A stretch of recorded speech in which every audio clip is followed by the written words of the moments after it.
আজিও phone receive কৰা নাই। ইমান ৰাতি হ'ল, এতিয়ালৈকে অহা নাই। এই মানুহজনৰ কি কাম ওলাইছে নাজানো। লাহে লাহে দেখোন তেওঁ ইমান ৰাতি ৰাতি ঘৰলৈ আহিবলৈ ওলাইছে। এটলিষ্ট ফোনটোতো ৰিচিভ কৰিব পাৰে। বাইদেউ, অথনিৰ পৰা আপুনি ইয়াতে থিয় হৈ আছে। দাদা এতিয়াও অহা নাই। বহুত ৰাতি হ'ল নহয়। আপুনি শুই থাককে। দাদা আহিলে ময়ে দৰজাখন খুলি দিম। টোপনিয়ে ধৰা নাই অ'। মানুহজনৰ এইবোৰ কাণ্ডত মোৰ মূৰটোহে গৰম হ'বলৈ ধৰিছে। তেওঁ বাৰু ইমান ৰাতি ৰাতিখন কলৈ যায়, ক'ত পাৰ্টি কৰে তেওঁহে জানে আৰু। আজি অমুকৰ বাৰ্থডে, কাইলৈ তমুকৰ বাৰ্থডে। এনেকৈ বাৰু পাৰ্টি কৰি থাকিলে জীৱনটো হয় জানো? মই মানুহজনী ঘৰত অকলে থাকোঁ, অলপতো তেওঁ বুজি পাব লাগে। বাইদেউ, আপুনি 3 দিনমানেই হ'ল এনেকৈ দাদালৈ ৰৈ থাকে। এনেকৈ হ'লে আপুনি দুৰ্বল হৈ যাব। যাওক যাওক যাওক, শুই থাককে। মই আছোঁ নহয়। ঠিক আছে তেতিয়াহ'লে শুকুনি, মই যাওঁ, শুবলৈ চেষ্টা কৰোঁ। নহ'লে আকৌ কাইলৈ আকৌ কাম বনত মোৰ অসুবিধাও হয় নহয়। ঠিক আছে বাইদেউ। দাদাক যে আৰু মানিছোঁ দেই। ইমান ভাল ঘৈণীয়েক এজনী আছে, তাৰ পিছতো সেই ৰাতি ৰাতিখন এনেকুৱাখন কৰি থাকে নহয়। মই জানো তেওঁৰ স্বভাৱটোৰ কথা। ঐ, মই কথা এটা কওঁ, তই বেয়া নাপাবি। কথা, তই কিন্তু এনেকৈ সদায় সদায় চৰিতনক মাতিব নোৱাৰ। কিয়? ই এজন বিবাহিত পুৰুষ। তাতে আমি এই ঘৰটোত ভাড়া দি আছোঁ। মালিকে যদি তহঁতৰ কথা গম পায়, আমাক কিন্তু এইখন ঘৰৰ পৰা উলিয়াই দিব আকৌ দেই। তেনে এইখন ঘৰত আমি ঠাই পাইছোঁ, নহ'লে আমি ৰুমেই বিচাৰি পোৱা নাছিলোঁ। ইয়াত থাকিমনো কিমান মাহ?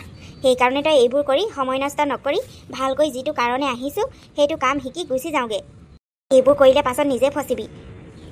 মাইকী থকা মানুহ, কেতিয়াবা মাইকীজনী আহি তোৰ চুলি ডাল ডাল কৰিবহি। তয়ো যে আৰু এইবোৰ কথা কিয় চিন্তা কৰিছ? হ'ব দে, মোৰ কাৰণে চিন্তা নকৰিলেও হ'ব। মই জানো নহয় মই কি কৰি আছোঁ। তই জাননে? সি কোনো সাধাৰণ মানুহ নহয়। তাৰ লগত বহুত কোটি টকাৰ মালিক হয় সি। তাৰ পৰা যদি মই লাখ টকাও খাওঁ, তেতিয়াহ'লে তাৰনো কি যাব? চা, তোক মই ভালৰ কাৰণে কথাটো কৈছোঁ। তই লাখ টকাৰ কাৰণে নিজৰ জীৱনটো ধ্বংস কৰি নলবি। অকল তহঁতি কথা পতা হ'লে বেলেগ আছিলে। তহঁতি একেলগে থাকিবলৈও লৈছ। এনেকৈ ৰুমত মাতি মাতি ঘৰৰ পুৰুষৰ লগত থকাটো জানো ভাল কথা? পিছত মানুহটোতো নাপাওঁ এনেও, কাৰণ সি বিবাহিত আৰু টকাও নাপাবি। মানুহটোৰ লগত মোৰ একো প্ৰব্লেম নাই নহয়। আচলতে কি জান, মোৰ তাৰ প্ৰতি অলপো ইণ্টাৰেষ্টো নাই। একমাত্ৰ পইচাৰ কাৰণেহে মই তাক ভাল পাই আছোঁ। কিন্তু সিটো নাজানে তই যে তাক পইচাৰ কাৰণে মাত্ৰ ভাল পাই আছ বুলি। আৰে সি নাজানিব লাগিবতো। সি যদি জানে মোক জানো ভাল পাই থাকিব? আমাৰ ৰিলেশ্যনশ্বিপটোৰ পৰা তোৰো ফাইদা হৈছে দেই। এতিয়ালৈকে আমি ঘৰৰ ভাড়া তাৰ পইচাই দি আছোঁ। পৰাওতো মই খোজা নাই। তেনেকুৱা কথা নহয় অ'। আনৰ পইচাৰে মই ভাড়া দিম বুলি কেতিয়াও ভবা নাছিলোঁ। তই এতিয়া জবৰদস্তি কৰ বুলিহে। আৰু ভাড়া দিবলৈ পইচা নথকা মোৰ নহয়। হ'ব দে, এইবোৰৰ লগত আৰু লাগি লাভ নাই। যিমান দিন থাকোঁ মই তাৰ লগত চেনি খাই থাকিম। সিও তাৰ লগত মই বিয়া সোমাবলৈ নাই, আৰু সিও মোক বিয়া নাপাতে, মই জানো। জানো পাই, তইহে জান কি কৰি আছ। কিন্তু সাৱধান, তাৰ কাৰণে যাতে নিজক পাহৰি নাযাওঁ। বহু দিন হ'ল আমি দুয়োটা একেলগে বাহিৰলৈ যোৱাই নাই। বলক না অলপ ফুৰি আহোঁ। মোৰ এনেকৈ ঘৰত সোমাই সোমাই বৰ আমনি লাগিছে, আৰু আপুনিও সদায় সময় নাপায়। তোমাৰ মূৰত মাল নাই নেকি বাৰু? তুমি নাজানানে মই কিমান ব্যস্ত থাকোঁ? আৰু এইকেইদিন কোম্পানীৰ মানুহবোৰে ইমান কমপ্লেইন কৰিছে, ইটোৰ ওপৰত সিটোৱে। চবফালে মেনেজ কৰিবলগীয়া হৈছে। ৰাতি ৰাতি ঘৰলৈ আহিব পৰা নাই। আৰু তুমি বিচাৰিছা মই তোমাৰ লগত ফুৰিবলৈ যোৱাটো। তোমাৰ লগত ইমান টকা আছে, তুমি যাব পাৰা নিজে। তোমাক 7 বছৰ ভাল পালোঁ, তেতিয়াই তুমি ঠিক আছিলা।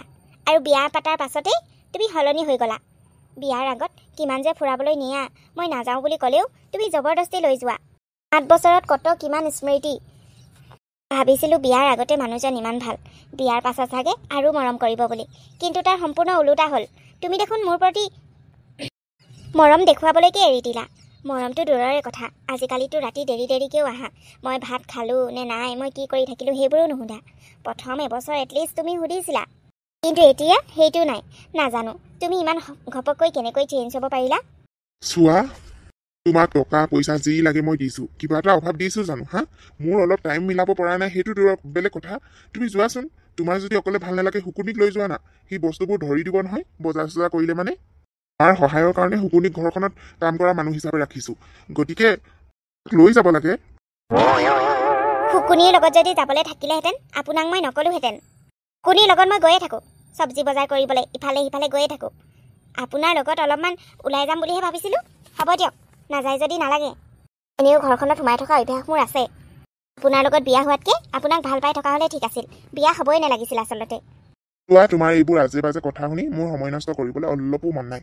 মই যাওঁ, মোৰ দেৰি হৈছে। হ'ব দিয়ক, আপুনি এনেও যাবই, মই জানো নহয়। আহা, এই মানুহজনীয়ে কিয় বুজি নাপায় বাৰু? ক'ৰবালৈ যোৱাৰ সময়ত এনেকৈ চিঞৰি চিঞৰি কথা নকবা বুলি কিমান বাৰ ক'ব লাগে। ঠিক আছে নকওঁ। আৰু শুনক, আজি ৰাতি যাতে সোনকালে আহে, নহ'লে কিন্তু মোৰ খং উঠিব।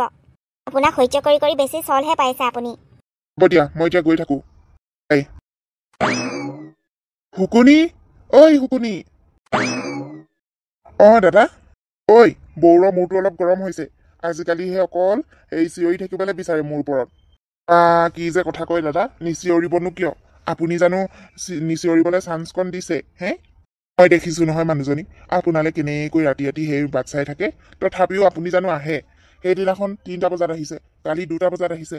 বাইদেৱে কষ্ট পায় নহয়, অলপ সোনকালে আহিব নোৱাৰেনে ঘৰলৈ? তয়ো মানে সেই বাইদেউ ফলিয়াই হৈছগে আৰু লাহে লাহে ন? তোক মইহে আনিছিলো এইখন ঘৰত কাম কৰিবলৈ, তই আকৌ বাইদেউৰ গুণগান গাইছ যে, হা? বাৰু বাদ দে সেইবোৰ। মই কেইটা বজাত আহোঁ, কি আহোঁ সেইবোৰ খবৰ ল'ব নালাগে।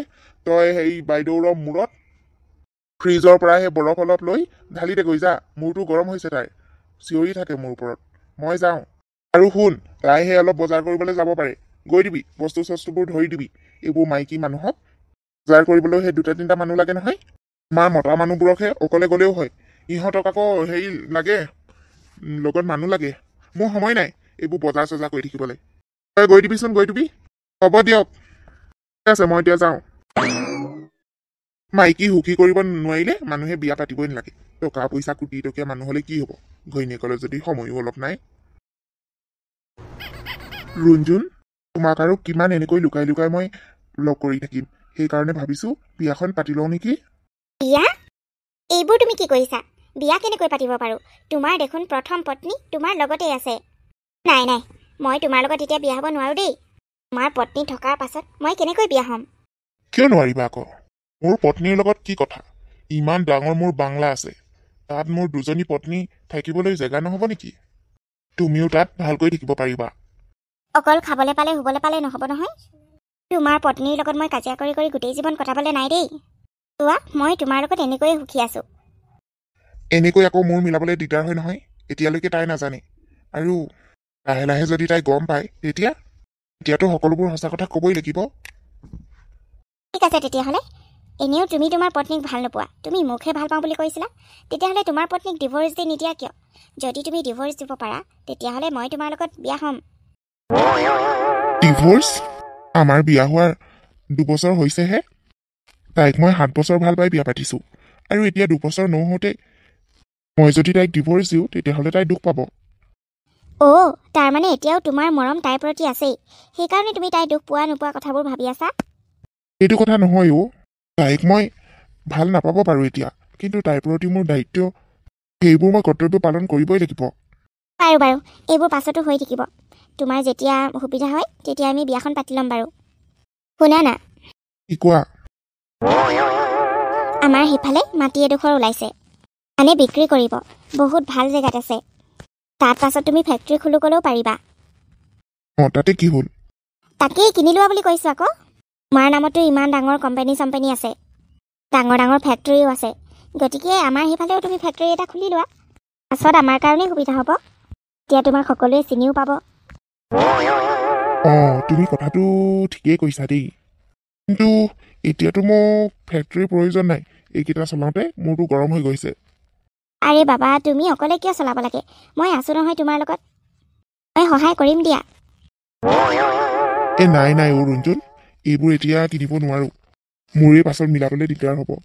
মই জানিছিলো তুমি এনেকুৱা ক'বা বুলি। আমাৰ ঘৰৰ সেইফালে ফেক্টৰী এটা খুলিলে কি হয়, সকলোৱে তোমাক চিনিও পাব, আৰু আমাৰ গাঁৱৰ ল'ৰাবোৰ তাত কামো কৰিব পাৰিব। সেইটো কথাটো হয়, তথাপিও নাই, তুমি কিনিবই লাগিব। আৰু তুমি যে কৈছিলা মোৰ বাৰ্থডেত মই যি বিচাৰোঁ সেইটোৱে দিম বুলি, তেতিয়াহ'লে সেই মাটিডোখৰে তুমি কিনিব লাগিব আৰু তাত ফেক্টৰীও বনাব লাগিব। আৰে তুমি কিয় জিদ কৰিছা? মোৰ নামত বহুত ফেক্টৰী কোম্পানী আছেই। তাৰ কাৰণেও এমপ্লয়ী বহুত শ্বৰ্টেজ হৈ আছে। ভাল দৰমহাও দিব পৰা নাই, বহুত লছতে চলি আছে। এটা ফেক্টৰী যদি খোলো। ঠিক আছে, তোমাৰ নামত নালাগে দিয়া, মোৰ নামতে মাটিডোখৰ লৈ থৈ দিয়াচোন। পাছতো এনেও বিয়া পাতি তোমাৰ আৰু মোৰ ক'বলগীয়া কি আছে, সকলোতো আমাৰেই হ'ব। আমাৰ কাৰণেতো বহুত, কিন্তু তোমাৰ কাৰণে ইমান নহয়, 50 লাখ টকা। ঠিক আছে, তুমি যদি চলাম বুলি ভাবিছা তেতিয়াহ'লে মোৰ ক'বলগীয়া একো নাই। তোমাক মই সকলোবোৰ সুবিধা কৰি দিম বাৰু, মাত্ৰ অলপ চলপ ইফালে সিফালে চালেই হ'ল। কিন্তু এতিয়া সেই ফেক্টৰী চেক্টৰী খুলিব নোৱাৰোঁ দেই, মাটিডোখৰহে লৈ থৈ দিব পাৰিম। ঠিক আছে, তোমাৰ নামতে লৈ দিম বাৰু। অ' মাই গড, তুমি যে ইমান ভাল। Thank you Chaitan. আপুনি আহিলে ভালেই কৰিলে মেডাম। আচলতে মই আপোনাক লগ কৰাৰ কথা ভাবিয়ে আছিলোঁ। লগ কৰাৰ কথা? কিহৰ কাৰণে? আৰু এওঁ ক'ত? ছাৰ ক'ত? ছাৰ ক'ত মানে? মানে আকৌ মই মানুহজনক লগ কৰিবলৈহে আহিছোঁ। মাতি দিয়া, সোনকালে মাতি দিয়া। আপুনিও যে আৰু মেডাম কি যে কথা কয়। ছাৰ দেখোন আজি 10 দিন অফিচলৈ অহাই নাই। কি? অঁ, ফোন কৰিলে ভালকৈ কথাও নাপাতে। সেইকাৰণে মই আপোনাক লগ কৰাৰ কথা ভাবি আছিলোঁ। অফিচত বহুত গণ্ডগোল চলিছে আৰু ছাৰে ফটককৈ ফোন কৰি কয় বোলে অমুক লাখ টকা অমুক নাম্বাৰলৈ পঠিয়াই দিয়া। তো অমুক লাখ টকা সেইটো একেটা একাউণ্ট নাম্বাৰলৈকে আজি 10 লাখমান টকা আজিলৈকে গ'ল। তাৰপিছতে এতিয়া ছাৰকতো আৰু কিয় সেইবোৰতো সুধিব নোৱাৰোঁ। তেওঁ আকৌ কৈ দিয়ে যে এইবোৰ মোৰ পইচা হয়, গতিকে মই তোক যলৈ পঠিয়াব দিছোঁ তালৈ পঠিয়াই থাক, কিয় লাগে কি সেইবোৰতো সুধিবলৈ একো প্ৰয়োজন নাই, তেনেকৈ বুলি কৈ দিয়ে। মই সেইকাৰণে নুসুধোঁ। একাউণ্টটো যদি আপোনাৰ নামত হ'লহেঁতেন তেতিয়াহ'লে মই ইমান ইনকুৱাৰী নকৰিলোহেঁতেন, কিন্তু সেই একাউণ্টটো কোনোবা ৰুণজুণ শইকীয়াৰ নামতহে আছে। তাকে মই আপোনাক সুধিম বুলি ভাবিছিলোঁ, আপুনি চিনি পায় নেকি ৰুণজুণ শইকীয়া? কি? মোৰ দূৰ দূৰণিলৈকে কোনো ৰুণজুণ শইকীয়াৰ লগত চিনাকি নাই, আৰু এওঁ ফালৰ কোনো ৰুণজুণ নামৰ ছোৱালীয়ে নাই। তেতিয়াহ'লে ছাৰে পইচা দিয়ে কাক? বৰ্তমান 10,50,000 টকা গ'ল। মই নিজেই সেই 10,50,000 টকা হিচাপ কৰি একাউণ্টেণ্টৰ পৰা পঠিয়াই দিছোঁ। মানে একেবাৰে 10 লাখ দিয়া নাই, প্ৰায় সেই 1,50,000 2 লাখ সেনেকৈ কৰি আজি 3 মাহৰ পৰা পইচা দি আছে। এনেকৈ হ'লে কিন্তু আমি ৰাস্তাত আহি যাম বাইদেউ। এই প্ৰভু, এইবোৰ মই কি শুনিছোঁ? মই সন্দেহ কৰিছিলোঁৱেই এই মানুহজনে নিশ্চয় নকৰিবলগীয়া কিবা কাম কৰিছে। সেইকাৰণে আজিকালি ৰাতি ঘৰলৈ দেৰিকৈ আহে। নিশ্চয় কোনোবা ছোৱালীৰ পাল্লাত পৰিছে, যিয়ে মাত্ৰ পইচাৰ কাৰণে এওঁক ব্যৱহাৰ কৰি আছে। তুমিতো তাইৰ মেনেজাৰ হয়, এটলিষ্ট তুমিতো খবৰ ল'ব লাগে ক'ত কি কৰিছে মানুহজনে। আপুনিতো জানেই মেডাম ছাৰৰ কথা, তেওঁ কিমান খঙাল। তেওঁক একো সুধিবই নোৱাৰোঁ। তেওঁ আজি অফিচলৈ নহাৰ কাৰণে কিমান দিগদাৰ হৈছে। মইনো কোনফালে মেনেজ কৰিম আপুনিয়ে কওকচোন। ঠিক আছে, তুমি অফিচটো ভালকৈ চলোৱা, বাকী মই চাই ল'ম বাৰু। তেওঁ এতিয়া নাই যদি মই গৈ থাকোঁ। ময়ো সেই অলপ ইনভেষ্টিগেশ্যন কৰিব লাগিব ক'ত কি কৰিছে মানুহজনে। নিশ্চয় মেডাম। তুমি ইয়াতে থিয় হৈ আছা যে? ক'ৰ পৰা আহিছে আপুনি? পৰা আহিম আকৌ, অফিচৰ পৰা আহিছোঁ। হয় নেকি? আজি চাগে দিনটো অফিচত বৰ কাম ন? বহুত কাম কৰিলে চাগে। থেংক গড, তুমি যে আজি বুজি পালা মই যে অফিচত কিমান কাম কৰি আহোঁ। তোমাক দেখোন মই কৈছোঁৱেই, এইকেইদিনহে এমপ্লয়ীবোৰে বৰ আমনি কৰিছে। মানুহটো যদি নাথাকোঁ অফিচত কামবোৰো ভালকৈ তেওঁলোকে নকৰে, সেইকাৰণে থাকিবলগীয়া হয়। ভালকৈ দেখি আহিছোঁ মই। আজি মই গৈছিলোঁ নহয় অফিচলৈ। আপুনি ইমান হাৰ্ড ৱৰ্ক কৰে অফিচত, দেখি বৰ বেয়া লাগিল। কি? তুমি অফিচলৈ গৈছিলা? অঁ, গৈছিলোঁ, কিন্তু অফিচত গৈহে গম পালোঁ আজি কেইবাদিনৰ পৰাও আপুনি ভালকৈ অফিচেই যোৱা নাই, আৰু যোৱা 10 দিনেতো একেবাৰেই যোৱা নাই। ঠিক আছে, মানিছোঁ বাৰু অফিচলৈ যোৱা নাই, কিন্তু আপুনি গৈছে ক'লৈ? সেই উত্তৰটো মোক লাগে। আৰু ৰুণজুণ কোন? ৰুণজুণ শইকীয়া কোন, যাৰ একাউণ্টলৈ আপুনি অলৰেডি 10,50,000 টকা ট্ৰান্সফাৰ কৰিছে? তাই মোৰ বিজনেছ পাৰ্টনাৰ হয়। তাই সেই ফেক্টৰী এটা খুলিম বুলি কৈছে, মানে পাৰ্টনাৰশ্বিপত, গতিকে সেইকাৰণে মই পইচা দিছোঁ। আমাৰ সম্পৰ্ক সিমানেই, আৰু একো নাই। ইমান ডাঙৰ এটা সিদ্ধান্ত লোৱাৰ আগতে মোৰ লগত অলপ আলোচনা কৰিব লাগিব বুলি অলপো নেভাবিলা? তোমাৰ আগত আলোচনা কৰিবলগীয়া কিটো আছে? তুমি এজনী হাউচৱাইফ, গতিকে হাউচৱাইফ হৈয়ে থাকা। বাকী বাহিৰৰ কামবোৰ মই আছোঁ নহয় চম্ভালিবলৈ। মোৰ এতিয়া বহুত টোপনি ধৰিছে। তোমাৰ লগত আৰু মই এইবোৰ প্ৰশ্ন উত্তৰ দি থাকিব নোৱাৰোঁ, ভাগৰ লাগিছে মোৰ। উত্তৰ দিবলৈ আপোনাৰ লগত উত্তৰ থাকিবও লাগিব নহয়। আপুনি কি ভাবিছে আপুনি ইমান ডাঙৰ ভুল কৰি থাকিব আৰু মই চাই গৈ থাকিম? মই সহজ সৰল হ'ব পাৰোঁ, কিন্তু মই মূৰ্খ নহয়। সকলোৰ উৰহীৰ উৰ মই উলিয়াই আছোঁ। এতিয়াতো মই ভালকৈ গম পালোঁ, কোনোবাই নিশ্চয় টকাৰ কাৰণে মানুহজনক ইউজ কৰি আছে। ৰঞ্জন শইকীয়াৰ সকলো ডিটেইলছ মই উলিয়াবই লাগিব। হেল্ল' জীৱন, ৰাতি ফোন কৰাৰ কাৰণে বেয়া নাপাবা। শুনাচোন, মোক এটা হেল্প কৰিব পাৰিবা নেকি? সেই যে তুমি যে কৈছিলা ৰঞ্জন শইকীয়াৰ নামত পইচা দি আছে বুলি, সেই ছোৱালীজনীৰ এড্ৰেছ সকলো ডিটেইলছ মোক লাগে। মই নাজানো তুমি ক'ৰ পৰা কেনেকৈ উলিওৱা, মুঠতে মোক কাইলৈৰ ভিতৰত দিবা। ঠিক আছে। শুকুনি, বাইদেউ। কাইলৈ ৰাতিপুৱা কাম বন কৰি সোনকালে শেষ কৰিবা। আমি এজেগালৈ যাব লাগিব। বাইদেউ, সেইবোৰ সকলো কাইলৈ কৈ আছোঁ, মাত্ৰ তোক মই জনাই থৈছোঁ, বুজিলিতো? ঠিক আছে। এই মতা মাইকী হালৰ পৰা মোৰ আৰু শান্তি নাইকিয়া হৈ গৈছে। ইমান ৰাতি হ'ল, না নিজে শুৱে না মোক শুবলৈ দিয়ে। এতিয়া গোটেই লাইট সোপা নুমাব লাগিব মই, তাৰপিছতহে ভালকৈ টোপনি যাম। আৰু আহিলে নহয় এইটো দাদাৰ কথা কৈছোঁ, মাথাটো গৰম কৰি দিয়ে এই দুটাই। এই বেছিদিন যদি এনেকৈ চলে, মই হ'লে কাম চাম নকৰি গুচি যাম। দৰমহা ভাল দিয়ে বুলিহে ইয়াত কাম কৰি আছোঁ। আৰু সেই বাইদেউলৈও বেয়া লাগে। তাৰৰ কথানো কি ক'ম, পৰকতি বেয়া মানুহ এইবোৰ। এইটোৱে নহয় জানো ৰঞ্জন শইকীয়াৰ ৰুমটো? হয় বাইদেউ। যে আপুনি কোন? মই চৈতনৰ পত্নী হয়। তুমিয়ে চাগে ৰঞ্জন? নাই নাই, আপুনি ভুল বুজিছে, মই ৰঞ্জন নহয়। মোৰ নাম প্ৰিয়ংকা। ৰঞ্জন ভিতৰত আছে, ৰ'ব মই মাতি দিছোঁ। সোনকালে মাতা। কোন আহিছে প্ৰিয়ংকা? অ' তুমি ৰঞ্জন। মোৰ হাজবেণ্ডৰ টকাৰে ইমান দামী ভাড়া ৰুমত আছা। ছোৱালী মানুহ হৈ অলপো লাজ নালাগিল বিবাহিত পুৰুষৰ প্ৰেমত পৰিবলৈ? এইবোৰ আপুনি কি কৈ আছে? কাৰোবাক কথা কোৱাৰ আগতে মোক চম্ভালি কথা ক'ব। ৰঞ্জন, এয়া চৈতনৰ পত্নী হয়। আপুনি ইয়ালৈ কিয় আহিছে? তুমি যে মোৰ মানুহজনক টকাৰ কাৰণে ভাল পাই আছা, আৰু তেওঁৰ পৰা যে অলৰেডি তুমি 10 লাখ টকা লৈছা, এইবোৰৰ খবৰ ল'বলৈ আহিছোঁ মই। এজনী গাভৰু ছোৱালী হৈ এনেকৈ বিবাহিত পুৰুষক টকাৰ কাৰণে ব্যৱহাৰ কৰিবলৈ তোমাৰ অলপো বেয়া নালাগিল?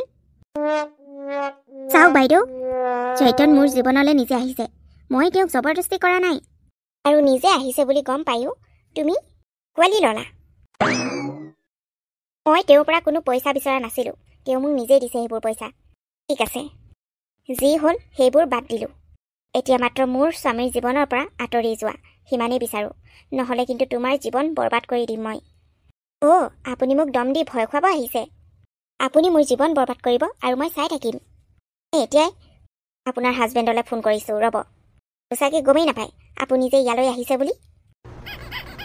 চিন্তা নকৰিব, আপোনাক সোনকালেই ডিভ'ৰ্চ দি তেওঁ মোক বিয়া পাতিবলৈ গৈ আছে। আপুনি যিবোৰ সম্পত্তিৰ ওপৰত গৰ্ব দেখুৱাই আজ ৰাণীৰ দৰে সেইখন ঘৰত আছে, কেইদিনমানৰ পাছত আপোনাৰ ঠাইত মই থাকিম। তুমি কি ভাবিছা ইমান সহজে তেওঁ মোক ডিভ'ৰ্চ দিব? আমি ইজনে সিজনক 7 বছৰ ভাল পাই বিয়া পাতিছোঁ। আৰু তুমি কি ভাবিছা মোক ডিভ'ৰ্চ দিয়াৰ পাছতো তোমাক বিয়া পাতিলেই যেনিবা তাৰপিছত সদায় তোমাৰ লগতে থাকিব বুলি ভাবিছা নেকি? এতিয়াও নাথাকে। টকা পইচাৰ লোভত কৰা সম্পৰ্কৰ বেছিদিন আয়ুস নাথাকে। মই তোমাক ৰিকুৱেষ্ট কৰিছোঁ, মোৰ স্বামীৰ জীৱনৰ পৰা আঁতৰি যোৱা। ঠিক আছে, মই আপোনাৰ স্বামীৰ জীৱনৰ পৰা আঁতৰি যাম, কিন্তু তাৰ কাৰণে মোক আপুনি 10 লাখ টকা দিব লাগিব। তেতিয়াহে মই আঁতৰি যাম। কি? তাৰ মানে তুমি টকাৰ কাৰণে বহুত তললৈ নামিব পাৰা? অকল টকাৰ কাৰণেই নহয়, আপোনাৰ হাজবেণ্ডৰ কাৰণে মই বহুত কিবা কিবি হেৰুৱাইছোঁ। গতিকে সেইবোৰতো মই হেৰুৱালোৱেই। এতিয়া টকাখিনিও মই হেৰুৱাব নোৱাৰোঁ নহয়। আপুনি যদি মোক 10 লাখ টকা দিয়ে, তেতিয়াহ'লে মই ইয়াৰ পৰা একেবাৰে গুচি যাম আৰু আপোনাৰ স্বামীৰ জীৱনলৈ কেতিয়াও নাহোঁ। তুমি সঁচাকৈ কৈছা? অঁ, মই সঁচাকৈ কৈছোঁ। ঠিক আছে, মই তোমাক 10 লাখ টকা দিম বাৰু, কিন্তু তাৰ পাছত যাতে তুমি কেতিয়াও মোৰ স্বামীৰ জীৱনলৈ ঘূৰি নাহা। কি? এইবোৰ তুমি কি কৈছা প্ৰিয়ংকা? ৰঞ্জন বিয়া হ'ল? নাই নাই, এয়া কেতিয়াও হ'ব নোৱাৰে। কালি মই তাইৰ লগত কথা পাতিছোঁ আৰু এতিয়া তাইৰ ফোনটো ছুইচ অফ। তাই মোৰ পৰা ইমান সোপা টকা লৈ এতিয়া বেলেগলৈ বিয়া হৈ গ'ল। তাইক মই বহুত বিশ্বাস কৰিছিলোঁ। তাই মোক এনেকুৱা বিশ্বাসঘাতকতা কৰিলে। তাই কিন্তু ভাল নহ'ব কেতিয়াও। তুমি এনেকৈ বেগ চেগ লৈ ক'লৈ যোৱা? ঘৰলৈ যাওঁ। এইখন ঘৰত আৰু মোৰ ক'ত ঠাই আছেনো? যিজন মানুহক 7 বছৰ ভাল পাই বিশ্বাস কৰি বিয়া পাতিছিলোঁ, তেওঁ এতিয়া আনৰ প্ৰেমত সকলো শেষ কৰিবলৈ গৈ আছে। যদি তোমাৰ এনেকুৱাখন কৰিবই আছিলে তুমিনো মোক বিয়া পাতিছিলা কিয়? তেতিয়াই তুমি বেলেগক ভাল পাব লাগিছিলে, কিন্তু বিয়া পাতি মোৰ জীৱনটো ধ্বংস কৰিলা। মইতো তোমাৰ একো ক্ষতি কৰা নাছিলোঁ, তথাপিও তুমি মোৰ জীৱনটো ধ্বংস কৰিলা। এতিয়া আৰু মই তোমাৰ জীৱনত থাকিব নোৱাৰোঁ, মই গুচি যাওঁ। তোমালোকে ভালদৰে থাকিবা। মই জানো এতিয়া আৰু মোৰ প্ৰতি তোমাৰ অলপো মৰম নাই। যদি মোৰ প্ৰতি মৰম ভালপোৱা থাকিলেহেঁতেন তেতিয়াহ'লে কেতিয়াও আনৰ ওচৰলৈ নগলাহেঁতেন। আমাৰ সকলো মৰম ভালপোৱা সপোন তুমি সকলো শেষ কৰি দিলা। জীৱনত আৰু একো আশাই নাথাকিল। সেইকাৰণে ঘৰলৈকে গুচি যাওঁ। মই তোমাক হাতযোৰ কৰিছোঁ। মোৰ বহুত ডাঙৰ ভুল হৈ গ'ল। প্লিজ মোক ক্ষমা কৰি দিয়া। মই আৰু এনেকুৱা ভুল জীৱনত কেতিয়াও নকৰোঁ। তোমাৰ বাহিৰে মই আনক কেতিয়াও ভাল নাপাওঁ। এয়া চাগে মোৰ বেয়া দিন আছিল। মোৰ ভুল হৈ গ'ল। প্লিজ মোক এবাৰলৈ ক্ষমা কৰি দিয়া। মই সকলো পাহৰি গৈছিলোঁ। তোমাক যে মই কিমান ভাল পাই বিয়া পাতিছিলোঁ। তুমি জানো মোক এবাৰ ক্ষমা কৰি দিব নোৱাৰা? জানো মাত্ৰেই ভুল, সেই বুলি ভাবি হ'লেও ক্ষমা কৰি দিয়া। ক্ষমা কৰিবলগীয়া ভুল কৰা হ'লে ক্ষমা কৰি দিলোহেঁতেন, কিন্তু তুমি পাপ কৰিছা আৰু পাপৰ কোনো ক্ষমা নাথাকে। পাপৰ ক্ষমা নাথাকে মই জানো, কিন্তু পুণ্যটো কৰিব পাৰোঁ। মই তোমাক আজিৰ পৰা পৃথিৱীৰ সকলো সুখ দি পুণ্য কৰিম। তুমি যি কোৱা মই সেইটোৱে কৰিম। প্লিজ তুমি এইখন ঘৰৰ পৰা গুচি নাযাবা। তোমাৰ অবিহনে মই একোৱে কৰিব নোৱাৰোঁ। বাইদেউ, ময়ো আপোনাক ৰিকুৱেষ্ট কৰিছোঁ, আপুনি এইখন ঘৰৰ পৰা নাযাব। আপুনি যদি গুচি যায় গোটেই ঘৰখন বৰবাদ হৈ যাব। ইমান ডাঙৰ বিপদ এটাৰ পৰা দাদাক বচালে, এতিয়া যদি আপুনি ঘৰৰ পৰা গুচি যায় তেতিয়া কি হ'ব? শুকুনিয়েও তোমাক ৰিকুৱেষ্ট কৰিছে, প্লিজ না তুমি থাকি যোৱা। আজিৰ পৰা আমি নতুনকৈ সংসাৰ আৰম্ভ কৰিম। তোমাক আৰু কেতিয়াও দুখ কষ্ট নিদিওঁ। এয়া শুকুনি সাক্ষী আছে, মই শুকুনি সাক্ষী কৰি কৈছোঁ। ঠিক আছে, মই এইখন ঘৰত থাকিম, কিন্তু সকলো মোৰ মতে হ'ব লাগিব। অঁ, তুমি যি কোৱা মই তাকেই কৰিম, মাত্ৰ তুমি মোৰ লগত থাকা।